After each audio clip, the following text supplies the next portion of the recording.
As part of this railing and stair job, I'm going to show you how I rescued an old set of stairs using oak plywood for stair skirting. And it turned out perfect.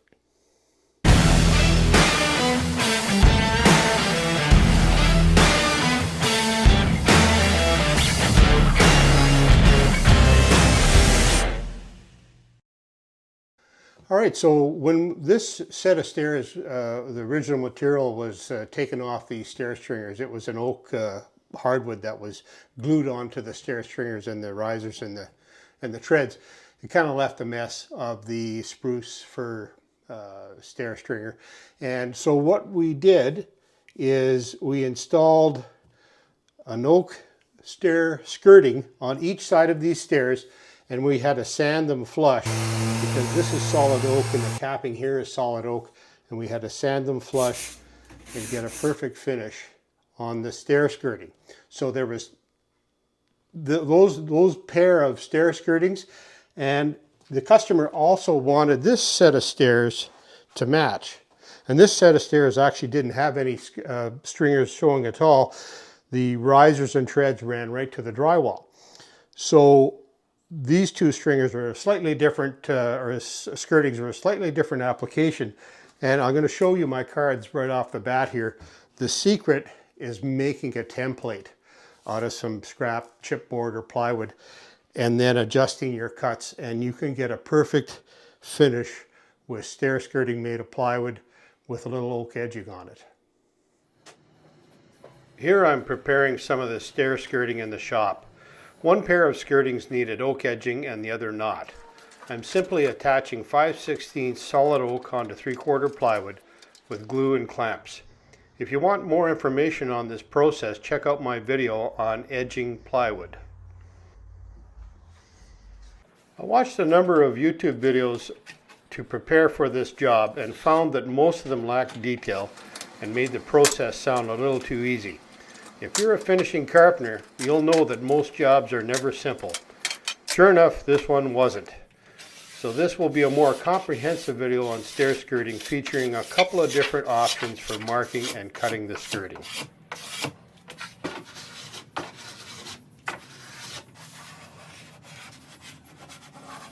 The build location on this job is just over 2 hours from Thunder Bay, where my shop is. So it forced me to be a little more organized with materials and also planning. It just so happens that I have a cabin on Lake Superior about 30 minutes away from the little town where I'm doing the installation.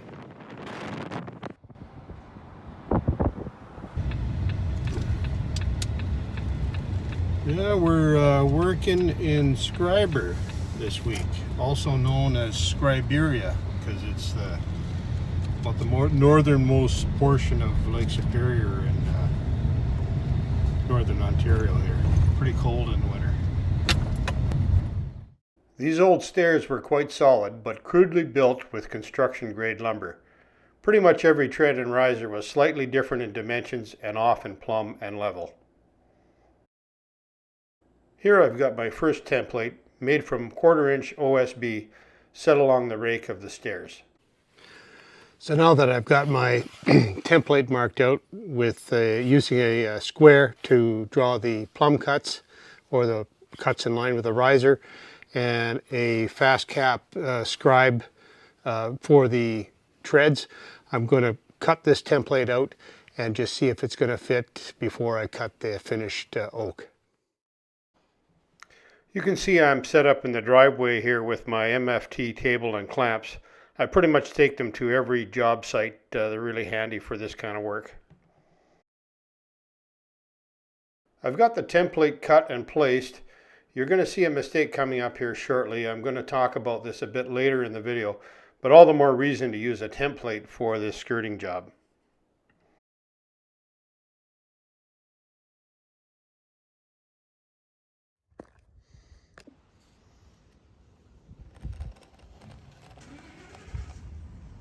Here I'm tracing from the template onto the oak plywood, and I'm making an adjustment for that mistake at the top riser.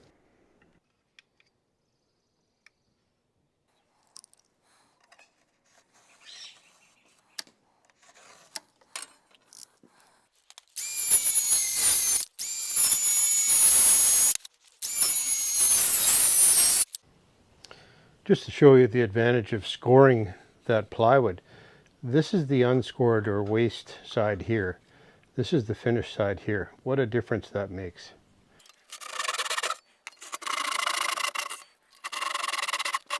I wanted to show you how you can cut the skirting with a circular saw. It is a viable option as long as you score the lines with a utility knife first.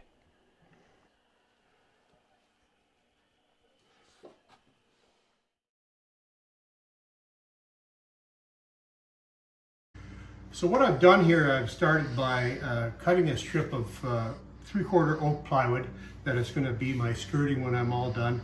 I've cut it at the angle of the staircase, and if you're not familiar with how to do that, you can check out my video on stair math, and you can figure out your angle of your stairs using your rise and run dimensions. So I've set this in place. I've shot a few brad nails to hold it up. It's basically laying on all the stair stringers or stair treads. And the first step is going to be just hold the some kind of straight edge on the riser and draw a line going up. Now don't worry about whether it's level or not, because stairs are generally not quite level and plumb. Next, what I'm going to do, I've set my little scribing gauge from Fastcap at the dimension of the biggest riser, which is in this case 7 7/8. And I'm just going to run that along the tread like so, and mark my line. And I'm going to do that on each one.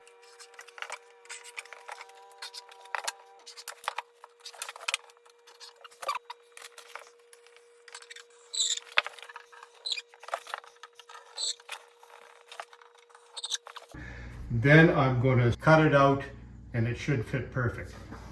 Now the one thing I wanted to point out to you, this top riser is about 1 inch higher than all the rest.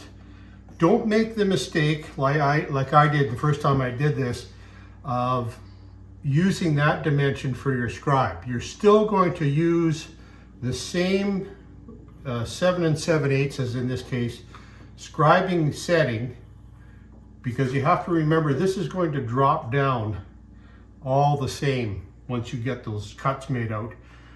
This will get cut up here later on, and that's where we'll fix or adjust for that higher rise. This time I'm going to try using the mitre saw, and I should save myself a fair bit of time. Setting is 43 1/4 degrees, and the same as what I found on my calculation on my iPhone, so I'm going to do it this way.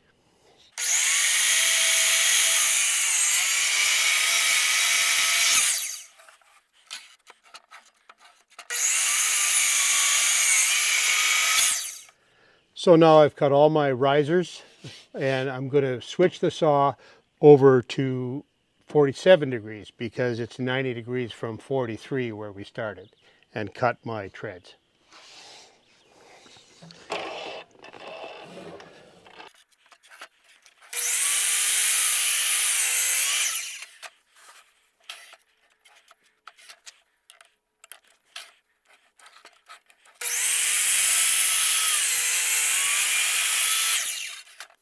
One of the things you should do when you're running a mitre saw doing finishing work is never lift the blade while it's still turning. So you'll notice that once I'm done my cut, I turn the saw off, and then once the blade is completely stopped, then I lift it up and I don't get tear out.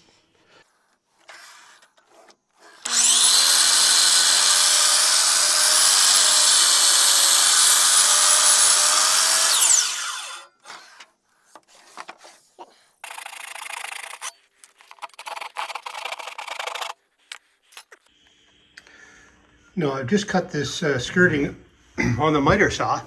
I'm very happy with it, but there's a couple places, like the top here, and the middle, and especially the bottom, where there's a gap that is just maybe a little bit too big.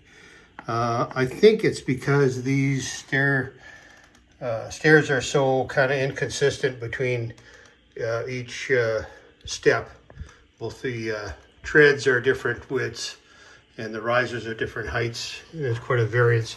So what I'm going to do is I'm just going to take my scribing tool. I've set it for this, the distance of this top gap, and then I'm going to mark each one here and trim it off, and it should fit perfect. Well, those scribe cuts worked out really well and the skirting fits nicely. What I haven't shown is that the skirting has to be trimmed so it's flush with the top of the stair stringer. Now I'm attaching the stringer caps with glue and brad nails and sanding the joints while the glue is wet to get a nice finish. Alright, so I have this other side done exactly the same way as I did the cap on that stringer skirting. So with solid oak on top and plywood on the side, I was able to get it perfectly smooth. It should be very seamless looking. The stair treads will fit tight and the risers will fit tight between the stair skirting. Way to clean up a stair stringer that's damaged.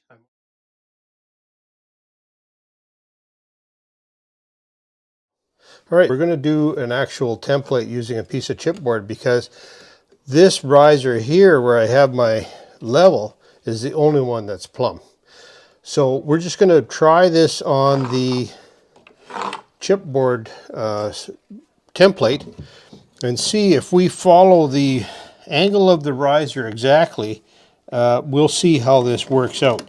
For example, this one here, you can't see it, but that bubble's completely off out of the, it's not even between the lines. So we'll just see how this works out, and at least if it's wrong, we're only messing up a piece of chipboard.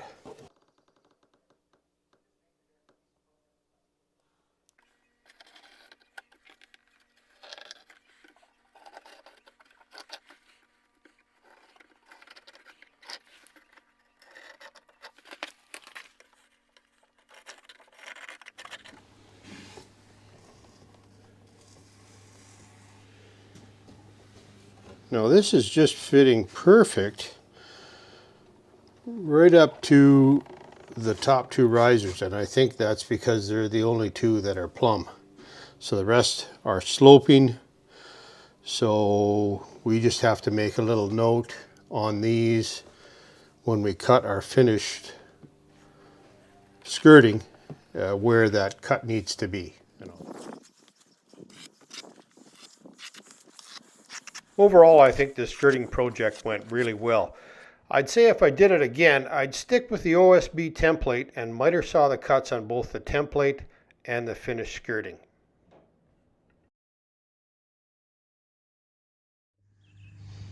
I just want to show you I have an X marking the piece that I want to cut out, and I've got tick marks so I can clearly see which side of the line I'm going to cut on, and that just reduces the amount of human error involved, which I'm prone to do. So I'm assuming everybody else is the same. All right, well, there we go. Now we're going to make the other cut and we'll be done. Yeah, a bit of a fly in the ointment here. My saw will not go far enough to the left. It goes almost 60 degrees to the right, but to the left almost goes 50. So I'll have to cut like this with a little bit of a gap against the fence and just hold the piece pretty firm. You can see here that I'm basically adjusting each cut by hand and setting down the blade to match the pencil line. I think if you're experienced with a miter saw, this is a viable technique. Note here that the skirting is resting against the far right edge of the fence.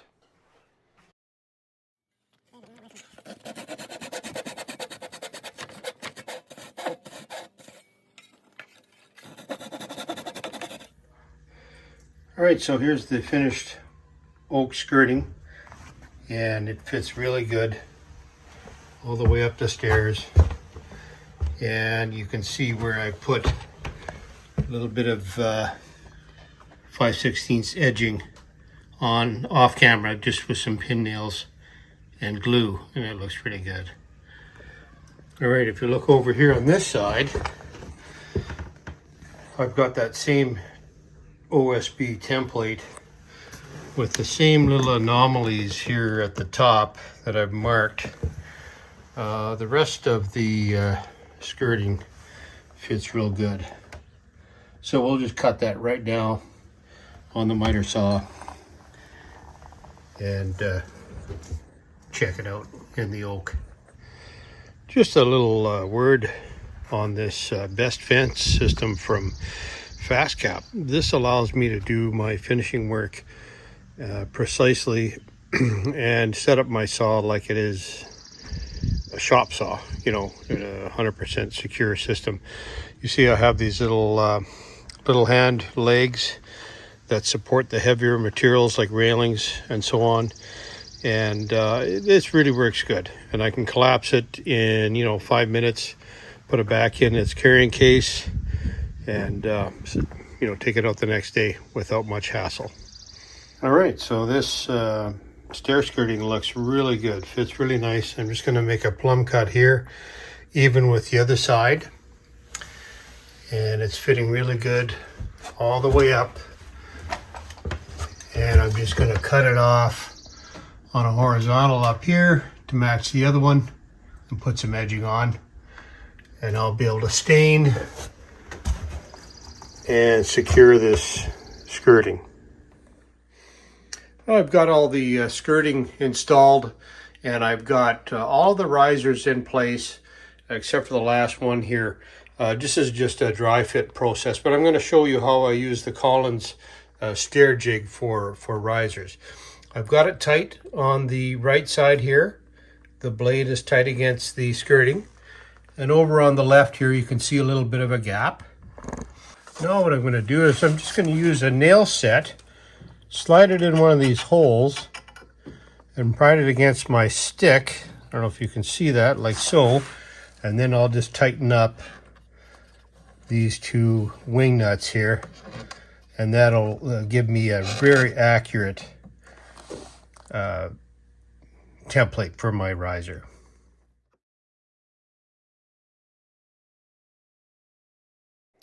So now I've got all my risers and treads pre-cut, and I'm installing them with a combination of Bostik flooring adhesive and a few dollops of No More Nails. There's no access under the staircase, so I have to rely on adhesives and the occasional brad nail. As you can see, this entire project turned out really nice. I'm very happy with the results, and so is the customer. If you have any questions or even suggestions for me, please leave them in the comments section. I hope the video was helpful for you. I've got lots of content on my channel on railings and stair building, so check them out. And just a reminder to subscribe if you haven't already, and we'll see you on the next one.